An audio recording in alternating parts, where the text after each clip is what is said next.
बिस्मिल्लाहिर्रहमानिर्रहीम, अस्सलाम वालेकुम। इस वीडियो में हम आपको नवाज शरीफ के बारे में पेश गोई के असरात पर 10 दिन 15 दिन के अंदर अंदर वो उसकी वफात हो जाएगी। परवेज खटक की तरफ से शतीरों को जप्फे डालने पर सीनियर सहाफी ने परवेज खटक को पिस्सू क्यों करार दिया। सायरा बानो की तरफ से पीडीएम की बेरहम चित्रोल। लाल में बंदा छितर मारे 10 ते गिने एक। पीएमएलएन की हुकूमत आज तक नहीं आई। अगर एक वजीर आजम का ताल्लुक पीएमएलएन से था तो वो पीएमएलएन की हुकूमत नहीं थी। बाकी राणे ते बाकी खाजे वो कौन सी पार्टी के थे? इस पर दिलचस्प और मालूमाती तबसरे दिखाएंगे। वीडियो शुरू करने से पहले एक दिलचस्प क्लिप दिखाते हैं। भारत चांद पर पहुंच चुका है, जबकि हम ऐसा कट्टा हर रोज खोलते हैं। नवाज शरीफ को पता है कि जिस दिन वो पाकिस्तान आएगा उसके 10 दिन 15 दिन के अंदर अंदर वो उसकी वफात हो जाएगी। खान के डर से नवाज शरीफ पहले ही पाकिस्तान आने का नाम नहीं ले रहा और ऊपर से ये पेश गोइयां जान ले लेंगी। नवाज शरीफ की इल्म नजूम बताने वाली इस खातून के मुताबिक नवाज शरीफ पाकिस्तान आते ही 10 से 15 दिन के अंदर इंतकाल कर जाएंगे और नवाज शरीफ को ये बात मैं पिछले 1 साल से बता रही हूँ। ये प्रेडिक्शन मैं दिसंबर से कर रही हूँ।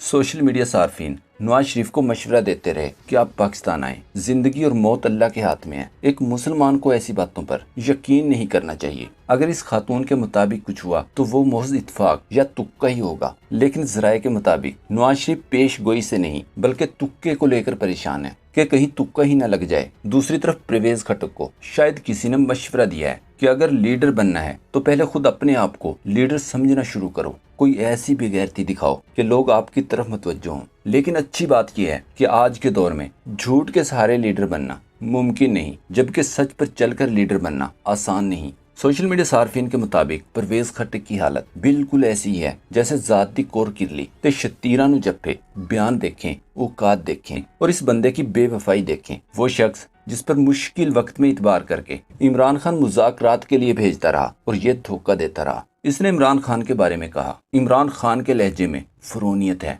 खैबर पुख्तूनख्वा में हम हुकूमत बनाकर दम लेंगे। याद रखें, इसने अभी 2 दिन पहले कहा था कि इमरान खान में तकब्बुर है। ये कहने के थोड़ी ही देर बाद का ये क्लिप देखें, जिसे देखकर बखूबी अंदाजा लगाया जा सकता है कि ये कितना बड़ा झूठा और कितनी बड़ी मुतकब्बिर चीज है। फिरौन कहने पर सोशल मीडिया सार्फिन परवेज खटक को फिरौन की जिंदा मम्मी करार देकर परवेज खटक का मुवाजना मिस्री अजायब घर में मौजूद फिरौनों की तस्वीर से करते रहे।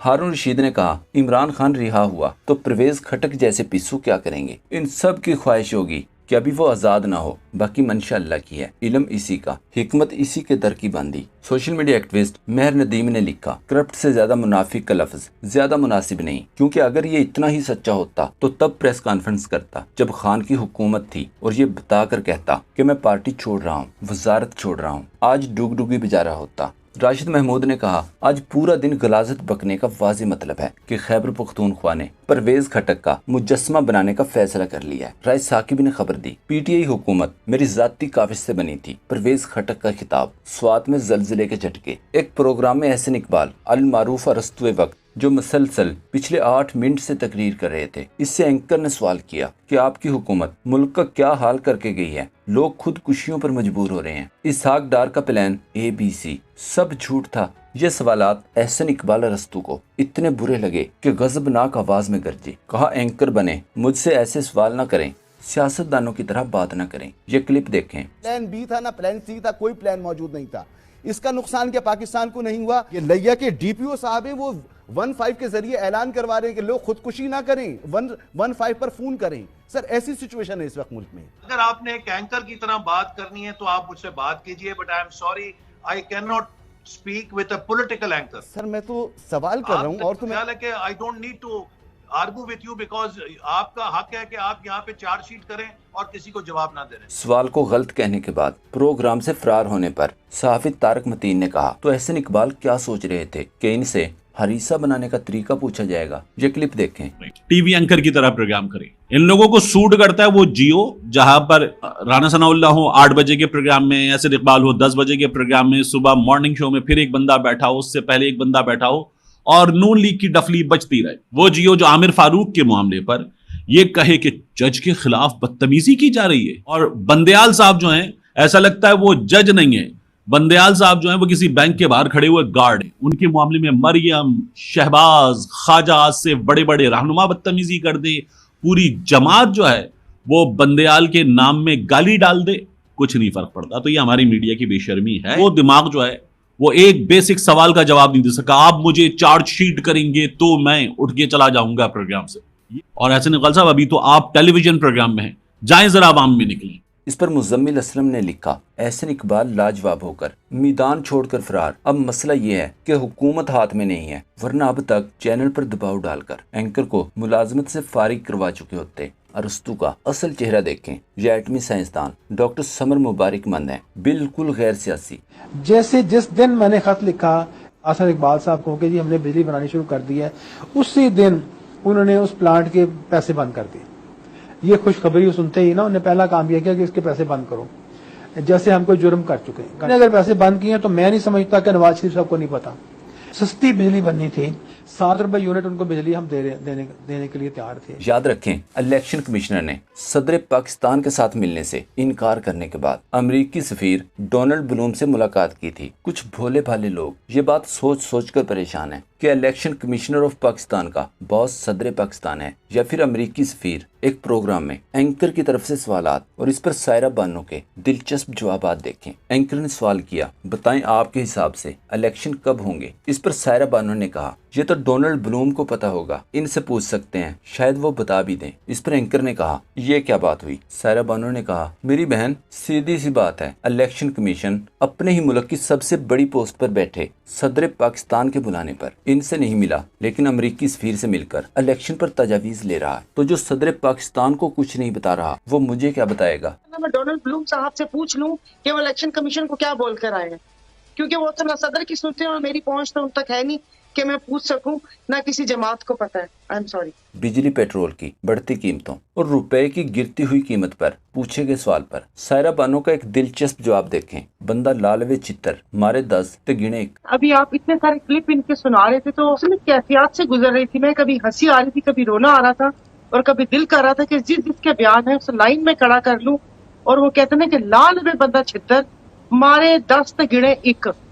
पीएमएलएन की हुकूमत 2018 में खत्म हो गई थी। उसके बाद पीएमएलएन की हुकूमत आज तक नहीं आई।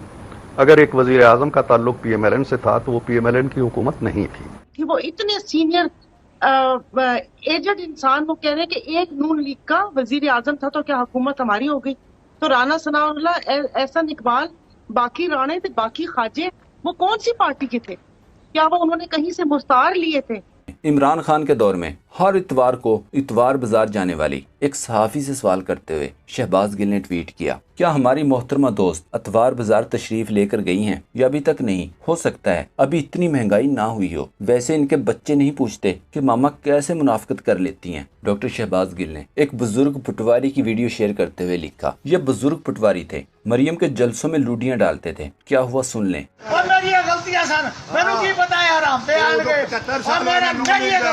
शहबाज गिल ने एक बाजारी जुबान और हर प्रोग्राम में लोंडे लपाड़े जैसे अल्फाज इस्तेमाल करने वाले एक सहाफी को मुखातिब करते हुए लिखा, कोई हमारे दोस्त लोंडे लिपाड़े को बताए कि बिजली बहुत महंगी हो चुकी है, आप अपनी शर्मो हया और मुनाफकत समेत बर्फ में लगे हुए हैं, बोलने कुछ नहीं होता दोस्त, मरियम बाजी आपको कुछ नहीं कहती। इरशाद भट्टी ने लिखा, वो बताना ये था कि वजीर आजम के त्यारे में लंदन जाकर, वजीर आजम के त्यारे में लंदन से आकर, लंदन में बैठकर अदालती रिलीफ से फायदा उठाकर, वजीर खजाना का हल्फ उठाकर, अपना घर और 50 करोड़ नैब से निकलवाकर, अपने केसों से जान छिड़वाकर, कौम को महंगाई, गुर्बत, बेरोजगारी के कुएं में पहुंचाकर इसहाक डार लंदन पहुंच चुके हैं। मजीद कहा, वो बताना ये था कि जिस दिन फर्द जुर्म आयद होना थी उसी दिन वजीर आजम का हल्फ उठाकर ईवीएम, नैब, भाई की नाइली और खानदान समेत अपने केस खत्म करवाकर, आइन, जमहूरियत, पार्लियामेंट, वोट की इज्जत दफनाकर, खुद किसी की आंख का तारा बनकर, कौम को दिन दिहाड़े तारे दिखाकर शहबाज शरीफ इस वक्त लंदन में क्याम पजीर हैं। मरियम का ये क्लिप देखें। बिजली का बिल लाके दिखाना, कहना ये लो अपना वोट, और फिर उसको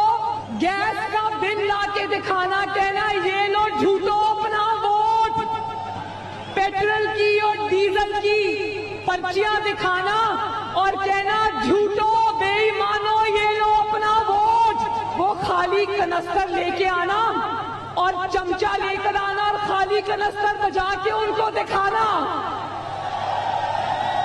और फिर भी अगर वो ढीठ हो, वहां से ना जाए तो घर में जो बची खुची सब्जियां होती है ना, जिनकी कीमतें अब आसमान पर पहुंच गई है, उन सब्जियों का हार बना के उनके गले में डालना।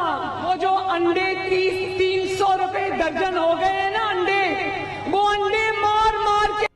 इस पर सद्दीक जान ने कहा, मरियम नवाज ने पीटीआई के खिलाफ लोगों को इश्तिहाल दिलाया। आज साबित हो चुका है कि कोरोना के बावजूद इमरान खान ने मुल्क की मईशत को संभाला। जिस वक्त मरियम ने लोगों को इश्तिहाल दिलाया था, इससे 3 गुना ज्यादा महंगाई आज है। अब अगर लोगों ने मरियम के हुक्म के ऐन मुताबिक वोट मांगने के लिए आने वाले पीडीएम नुमाइंदे पर हमला कर दिया तो इसका जिम्मेदार कौन होगा?